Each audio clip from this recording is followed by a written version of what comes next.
महायुती सरकारच्या माध्यमातून राज्याचे उपमुख्यमंत्री राष्ट्रवादी काँग्रेस पक्षाचे राष्ट्रीय अध्यक्ष यांनी 10वा अर्थसंकल्प मांडला। महाराष्ट्राच्या समाजकारणाला, अर्थकारणाला, ग्रामीण भागातल्या अर्थकारणाला आणि विशेष करून महिला भगिनींच्या एकंदरीत व्यवस्थेला सर्वाधिक ताकद आणि शक्ती देणारा अर्थसंकल्प राज्याच्या स्थापनेच्या नंतर प्रथमच त्या ठिकाणी मांडला गेला आहे। आज पत्रकार परिषदेच्या निमित्ताने मला हेच सांगायचं आहे की ऑगस्टच्या पहिल्या आठवड्यामध्येच आदरणीय अजितदादांची जनसन्मान यात्रा समग्र महाराष्ट्रामध्ये आम्ही त्या ठिकाणी सुरू करणार आहोत आणि त्याची सुरुवात नाशिकपासून आम्ही त्या ठिकाणी करणार आहोत। यामध्ये प्रामुख्याने संबंध घटकांशी अजितदादांचा थेटपणाने संवाद त्या ठिकाणी होणार आहे। त्यामध्ये माझी लाडकी बहीणची जी योजना आहे, महिला भगिनींच्या खात्यामध्ये 1500 रुपये दरमहा जमा होणे, मुख्यमंत्री अन्नपूर्णा योजना अंतर्गत वर्षाला 3 LCB gas cylinders SC ST आणि आर्थिकदृष्ट्या कमकुवत वर्गाच्यासाठी त्याचा लाभ त्या ठिकाणी मिळणार आहे। ती एक महत्त्वाकांक्षी योजना आहे। मुख्यमंत्री बळीराजा वीज सवलत योजना, शेतकऱ्यांना बियाणं विनामूल्य आणि थकीत बिल इतक्या वर्षाचं शेतकऱ्यांचं शेती पंपाचं 3 HP ते 7.5 HP पर्यंत जे काही थकीत बिल होतं ते माफ होऊन पुढच्या कालावधीमध्ये 12 तास वीज त्या शेतकरी बांधवांना मोफत मिळणार आहे, ती योजना असेल।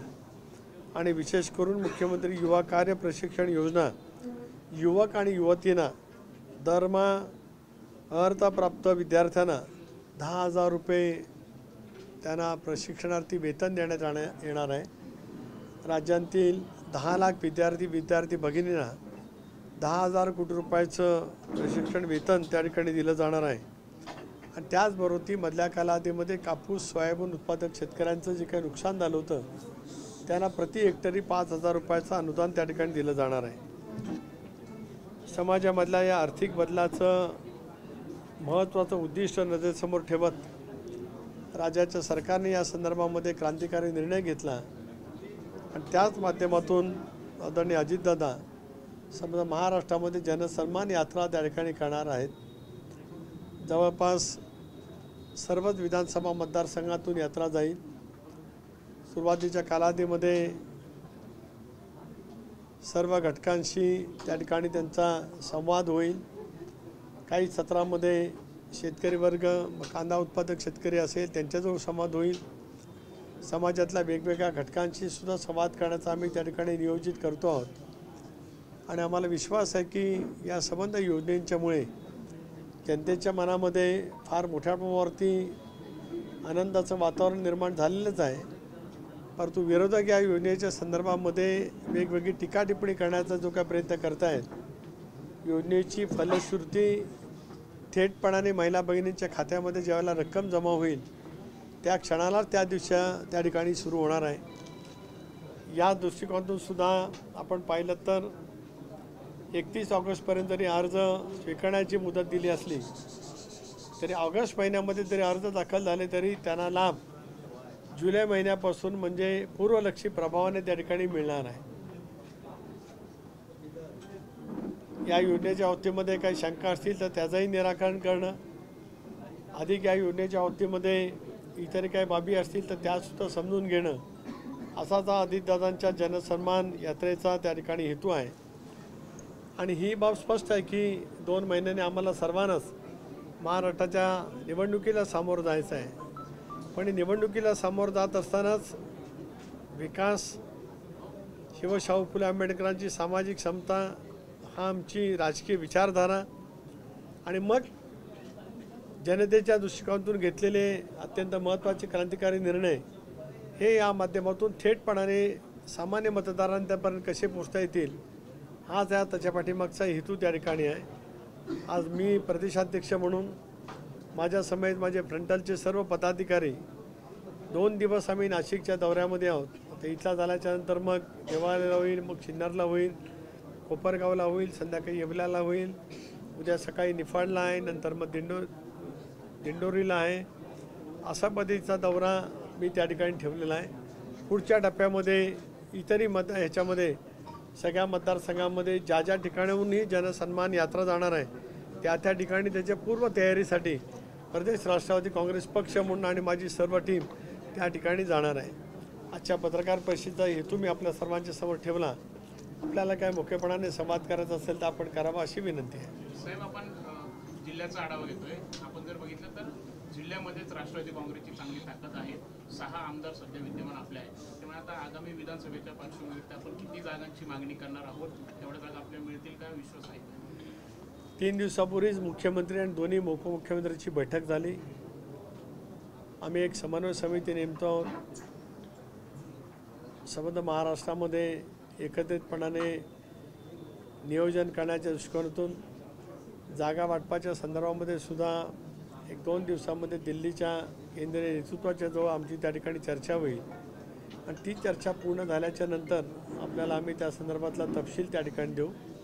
परंतु एक बाब स्पष्टपणाने त्या ठिकाणी आहे की महायुतीमध्ये जागा वाटपाच्या संदर्भात कुठल्याही मतभेदी नाहीत, चढाओढी नाही, निवडून येण्याची क्षमता, सेटिंग या सर्वच गोष्टीचा विचार करत आम्ही त्या ठिकाणी योग्य तो निर्णय घेणार आहोत। वरिष्ठ पातळीवर तरी परिस्थिती असते तरी मात्र स्थानिक पातळीवर परिस्थिती वेगळी आहे। अनेक जागांवरती तिन्ही पक्षांकडून दावा हा केला जाणार आहे, तशी परिस्थिती देखील कारण सर्वच पक्षांनी तयारी देखील सुरू केली। त्यामुळे कुठेतरी अडचणीचा भाग होईल किंवा मग स्थानिक पातळीवर स्वबळावर निर्णय घेतले जातील असं काही नाही। स्वबळावरती निर्णय घेण्याचा प्रश्न त्या ठिकाणी उद्भवत नाही। खरं आहे की अपेक्षा उमेदवारांची इच्छुकांची संख्या मोठ्या प्रमाणावरती राहू शकते। हे महायुतीमध्ये अधिक जास्ती प्रमाण आहे, महाविकास आघाडीमध्ये आहे, पण महायुतीकडे इच्छुकांची संख्या जास्ती आहे। कारण आता प्रत्येकाच्या मनामध्ये एवढा आत्मविश्वास निर्माण झाला आहे की ज्या क्रांतिकारी योजना अजितदादांनी दिलेल्या आहेत महाराष्ट्रामध्ये पुन्हा एकदा महायुतीचं सरकार होत असतानाच आपल्यालाही विधानसभेमध्ये जाण्याची संधी मिळावी अशी अपेक्षा काय कार्यकर्त्यांनी धरली तर ती काय वावगं नाही। एकीकडे तुम्ही असं म्हणत असेल तरी दुसरीकडे मात्र आपल्या अनेक बैठकांमध्ये किंवा या कार्यक्रमांमध्ये नरहरी झिरवाळ हे कुठे दिसत नाही। आज देखील ते नाहीये। 4 दिवसांपूर्वी त्यांचा मुलगा गोकुळ झिरवाळ यांनी असं म्हटलेलं आहे की मी स्वतः दिंडोरीसाठी इच्छुक आहे आणि नरहरी झिरवाळ साहेबांनी देखील सुद्धा शरद पवार गटात पुन्हा यावं असं त्यांनी म्हटलं। उद्या दिंडोरीची सभा आहे, त्यावेळेला तुम्ही सर्वांनी त्या ठिकाणी यावं अशी माझी आपल्याला विनंती आहे। आजच्या सभेला झिरवाळ साहेब का अपेक्षित नव्हते, पण आजची सभा जी आहे दिंडोरीच्या सभेची तयारी करून राहिली त्यांना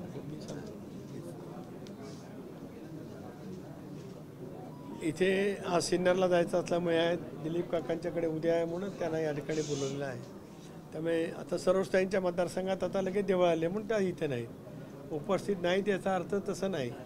आता आपल्या लक्षात येईल की विधान परिषदेच्या निवडणुकीमध्ये सुद्धा सलग 4 दिवस बातम्या होत्या की कोण जयंत पाटलांना इथे भेटले, इतके आमदार भेटले, तितके भेटले, अशा सगळ्या बातम्या पेरण्याचा प्रयत्न जाणीवपूर्वक त्या ठिकाणी झाला।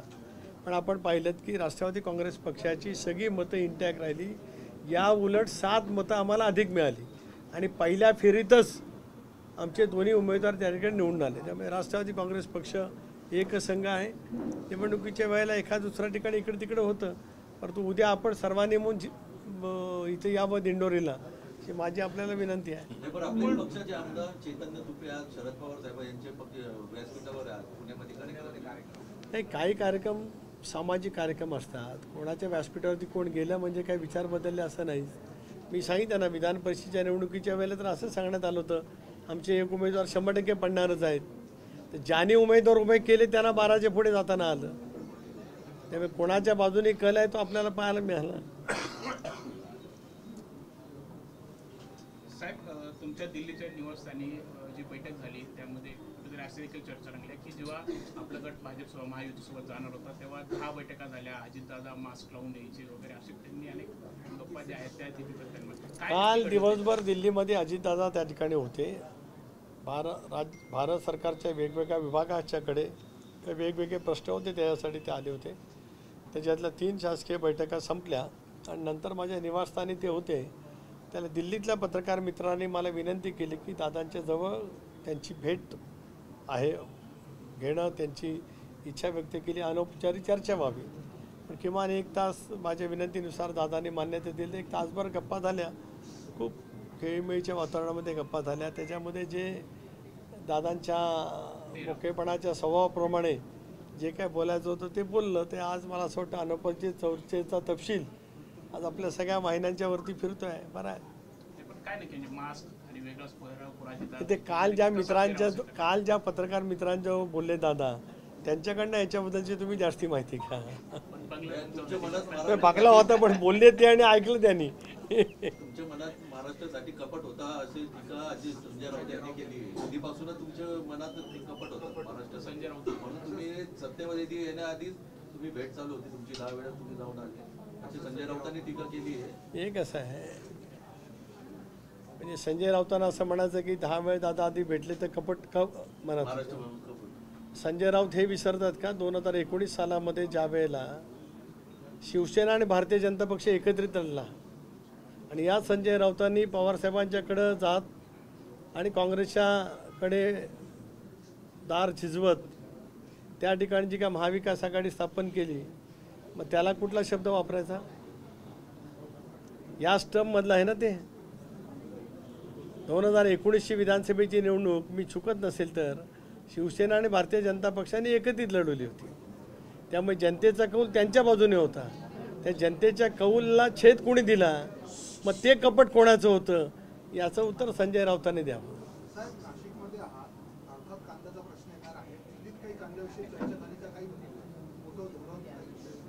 त्या विषयाच्या बाबतीमध्ये सर्वसाधारण चर्चेमध्ये भाग घेत असताना मी त्याचा स्पर्श केला.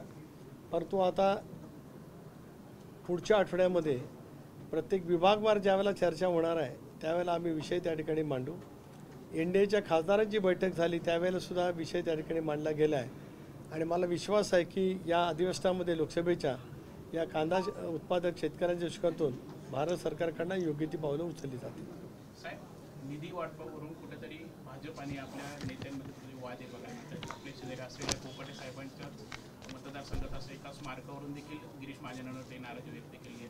अमोल मेटकरी देखील उघड एक स्वरती पोस्ट करत नाराजी व्यक्त करतात. काय घडतंय असं आहे की इतक्या मोठ्या सगळ्या व्यापारामध्ये काही वेळेला एखादी गोष्ट इकडे तिकडे घडू शकते. परंतु पाणेकर एक ज्येष्ठ सदस्य आहे, त्याच्यामुळे मी स्वतःही आज दिवसभर त्यांच्यासोबत आहे. त्यामुळे त्यांच्या भावना निश्चितपणे त्या ठिकाणी जाणून घेऊन महायुती जी आहे आमची ती पूर्ण ताकदीने आगामी येणाऱ्या विधानसभेच्या निवडणुकीला सामोरं जाणार आहे. इतकं मोठं ज्यावेळेला संघटन असतं 3 पक्षाची, ज्यावेळेला अन्य घटक पक्षासहित युती असते त्याला थोडाफार प्रश्न इकडे तिकडे राहू शकतो. जे सत्तेत नाही त्यांच्याकडे खूप प्रश्न आहेत, पण आता आमच्याच प्रश्नाची जास्ती तारीफ केली जाते तर ठीक होत असते. धन्यवाद. साहेब, संजय राऊत म्हणताय की अजित पवार असतील, देवेंद्र फडणवीस असतील किंवा एकनाथ शिंदे असतील, वेशभूषा बदलून ते अनेकांना भेटत होते, सरकार पाडण्यामध्ये ते सर्वाधिक पुढे होते.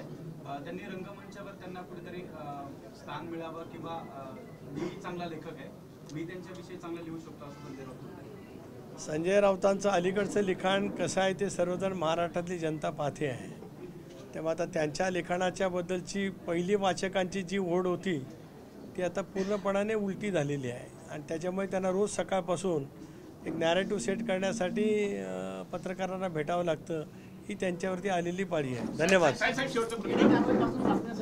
फडणवीसांनी मला निरोप पाठवला होता असं अनिल देशमुखांनी म्हटलंय. सुमित कदम नावाच्या व्यक्तीकडे हा निरोप पाठवला होता आणि त्या संदर्भात व्हिडिओ देखील आहे. हे दोघे एकमेकाचं उत्तर देण्यास सक्षम आहेत. देवेंद्रजी सक्षम आहेत, मुख्यमंत्री राहिलेत, राज्याचे गृहमंत्री आहेत. ते एकेकाचे अनिल देशमुख गृहमंत्री होते. 2 गृहमंत्र्यांच्या वादात माझ्यासारख्या छोट्या कार्यकर्त्याला कशाला पाहिजे. साहेब, शेवटचा प्रश्न. कुठेतरी छगन भुजबळ आरक्षण प्रश्नावरती लढतायत, कुठेतरी एकटे पडलेत का असं बघायला मिळतं. कारण आपले जे नेते मंडळ आहेत ते त्यांच्या पाठीशी कुठेतरी दिसत नाहीत की जरांगीर विरोध जरी एवढा मोठा लढा दिलेला आहे. मराठा समाजाला आरक्षण मिळालं पाहिजे ही राष्ट्रवादी काँग्रेस पक्षाची स्वच्छपणाची भूमिका आहे. ओबीसीच्या आरक्षणाला किंवा इतर कोणाही घटकाच्या आरक्षणाला धक्का न लागता ते आरक्षण मिळालं पाहिजे. राष्ट्रवादी काँग्रेस पक्षाचा प्रतिनिधी म्हणून मी त्या ठिकाणी नियमितपणाने जाहीर केलेला आहे. अशा वेळेला या सगळ्या गोष्टीकडे सरकार सकारात्मक दृष्टिकोनातून त्या ठिकाणी पाहत आहे आणि मला विश्वास आहे की या संदर्भातला योग्य तो निर्णय पुढच्या काही विशिष्ट कालावधीमध्ये झालेला आपल्याला सर्वांना पाहायला मिळेल. जयंत पाटील म्हणताय की धनंजय मुंडेंना राष्ट्रपतीत घेणं आमच्यासाठी आत्मघातकी निर्णय होता. बीडमध्ये त्यांनी वक्तव्य केलं. धनंजय मुंडे कुठे जाण्यासाठी उत्सुक आहेत असं मला स्वतःला काय वाटत नाही. पण अशी आत्मघातकी विधानं करत जयंत पाटील नेमका कुठल्या मार्गावरती जात आहेत असं मला त्यांना प्रश्न त्या ठिकाणी विचारायचा आहे. मुख्यमंत्री लाडकी योजनेच्या ऐवजी लाडकी बायको योजना आणा असं म्हणणारं जयंत पाटलांना असं फार म्हणण्याचा फार नैतिक अधिकार राहिला आहे असं मला स्वतःला काय त्या ठिकाणी वाटत नाही.